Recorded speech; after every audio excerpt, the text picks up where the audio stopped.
যুক্তরাষ্ট্রে টিকটক কার্যক্রম চালু থাকা নিয়ে চলমান বিতর্ক নতুন গতি পেয়েছে। যুক্তরাষ্ট্রে নিষেধাজ্ঞার মুখে গত সোমবার কয়েক ঘন্টার জন্য বন্ধ ছিল টিকটক। তবে প্রেসিডেন্ট হিসেবে দায়িত্ব গ্রহণের পরপরই টিকটককে আইনি বাধ্যবাধকতা পালনের জন্য ৭৫ দিনের সময় দিয়ে একটি নির্বাহী আদেশ সই করেছেন। ফলে যুক্তরাষ্ট্রে পুনরায় বৈধভাবে কার্যক্রম শুরু করেছে চীনা মালিকানাধীন জনপ্রিয় ভিডিও শেয়ারিং প্ল্যাটফর্ম। তবে টিকটকের নিষেধাজ্ঞা প্রত্যাহারের বিষয়ে ক্ষোভ জানিয়েছেন এক্সের সাবেক টুইটার মালিক ইলন মাস্ক। টিকটকের উপর নিষেধাজ্ঞা প্রত্যাহার সমালোচনা করে ইলন মাস্ক জানায়, টিকটক যুক্তরাষ্ট্রে অবাধে চালু থাকলেও চীনে এক্স নিষিদ্ধ থাকা অসামঞ্জস্যপূর্ণ। এই সিদ্ধান্ত মত প্রকাশের স্বাধীনতা নীতির প্রতি দ্বৈত আচরণ নির্দেশ করে। দীর্ঘদিন ধরেই প্রযুক্তি বিশ্বে গুঞ্জন রয়েছে ইলন মাস্ক যুক্তরাষ্ট্রে টিকটক ব্যবসা কিনে নিতে পারে। এমনকি চীনের পক্ষ থেকেও মাস্কের এক্স প্ল্যাটফর্মকে অংশীদার করার প্রস্তাব দেওয়া হয়েছে বলে শোনা যাচ্ছে। তবে টিকটক এই ধরনের খবর অস্বীকার করেছে। প্রসঙ্গত, টিকটকের কার্যক্রম নিষিদ্ধ করতে গত মার্চে যুক্তরাষ্ট্রের কংগ্রেসে একটি আইন পাস হয়। এই আইনে যুক্তরাষ্ট্র টিকটকের ব্যবসা 19 জানুয়ারির মধ্যে বিক্রি করতে নির্দেশ দেওয়া হয়। এবার আরো 75 দিনের সময় পেয়েছে টিকটক। নির্ধারিত সময়ের মধ্যে আইনি বাধ্যবাধকতা পালন না করলে যুক্তরাষ্ট্রে স্থায়ীভাবে বন্ধ হয়ে যাবে টিকটক। যুক্তরাষ্ট্রে টিকটকের কার্যক্রম চালু থাকা নিয়ে চলমান বিতর্ক।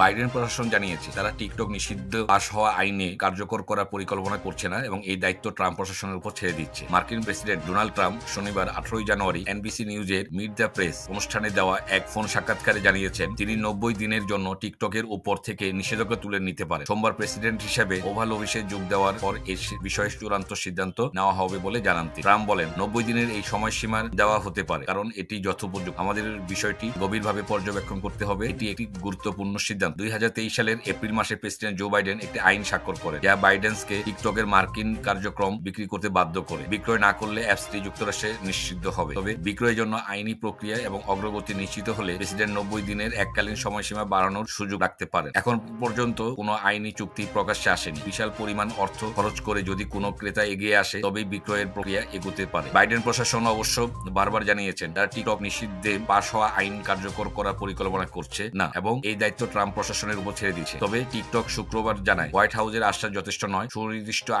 আইনি দিক ও পরিষেবা সরবরাহকারীদের বিষয়ে নিশ্চয়তা না পাওয়া গেলে অ্যাপসটি রোববারই বন্ধ হয়ে যেতে পারে। হোয়াইট হাউসের প্রেস সেক্রেটারি ক্যারিন জেপিয়ের টিকটকের বন্ধ হওয়ার পরিকল্পনাকে একটি স্ট্যান্ড হিসাবে আখ্যা দিয়েছেন। শনিবার এক বিবৃতিতে তিনি বলেন, আমরা টিকটকের সাম্প্রতিক বিবৃতি দেখেছি, এটি একটি স্ট্যান্ড। ট্রাম্প প্রশাসন সোমবার দায়িত্ব নেওয়ার আগে কোনো অ্যাপস বা কোম্পানির পদক্ষেপ নেওয়ার প্রয়োজন নেই। টিকটক নিয়ে ট্রাম্পের বর্তমান নীতিমালা তার প্রথম মেয়াদের সময় নেওয়ার অবস্থান থেকে ভিন্ন। তখন তিনি টিকটক ও চীনা অ্যাপসের উইচ্যাট নিষিদ্ধের উদ্যোগ নিয়েছিলেন যা আদালতে স্থগিত হয়েছিল। তবে সাম্প্রতিক সময়ে তিনি অ্যাপসটির জনপ্রিয়তা এবং মার্কিন বিনিয়োগকারীদের সঙ্গে সম্পর্ক বিবেচনা করে এই বিষয়ে নমনীয়তা দেখাচ্ছেন। ট্রাম্প প্রশাসন সোমবার দায়িত্ব নেওয়ার পর টিকটকের ভবিষ্যৎ নির্ধারণ করবে। এরই মধ্যে টিকটকের সিইও সু চিউ ট্রাম্পের উদ্বোধনী অনুষ্ঠানে যোগ দেওয়ার কথা জানিয়েছেন। অন্যদিকে মার্কিন আইন প্রণেতা বাইডেন্সের চীনা সরকারের উপর সংযোগের বিষয়টি বিবেচনায় এনে অ্যাপসের বিক্রয় বা নিষেধাজ্ঞার প্রয়োজনীয়তার উপর জোর দিচ্ছেন। এখন টিকটকের ভবিষ্যৎ কিভাবে রূপ নেবে তা নির্ভর করছে ট্রাম্প প্রশাসনের চূড়ান্ত সিদ্ধান্তের উপর।